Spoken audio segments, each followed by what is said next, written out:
Can you talk about how much radiation is released by the coal industry? Yeah. And coal, it does release a lot of radioactivity. Radon goes through the effluent up the stack, and then you get the decay products of uranium and thorium in the coal ash. And it's possible to get a lot more radioactivity per energy created from coal than you have for nuclear. And here's why. When it comes to the amount of energy that's created with coal, it's combustion. So you're taking organic stuff and you're turning it into carbon dioxide and water.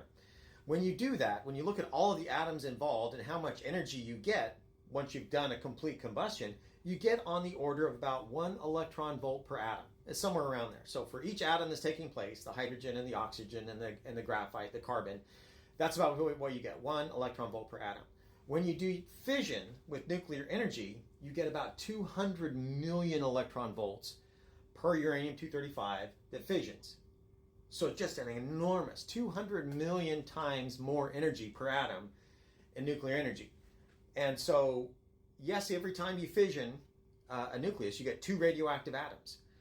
But the energy density is so much higher, you get so much more energy per atom, that it's possible to have more radioactivity in the waste per energy created with coal than with nuclear. And average dirt sample will have about 3 parts per million uranium, and then all of the decay products will potentially be there as well to varying extents. And the same with thorium. You can get thorium in there as well.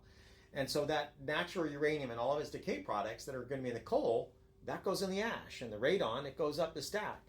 And so there are some in the literature. There's some examples right here where it talks about that.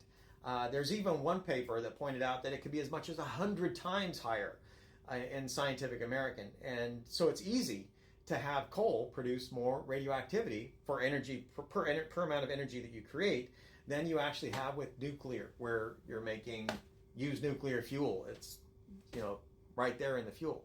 So the narratives against nuclear are just profound, but it's largely based on misinformation. And there's a great journal paper right there, which actually goes over all of the social myths that people adhere to cling to anti-nuclear narratives. So thanks for the question. I hope that helped. Hope everybody enjoyed the video and that you all have a fantastic day.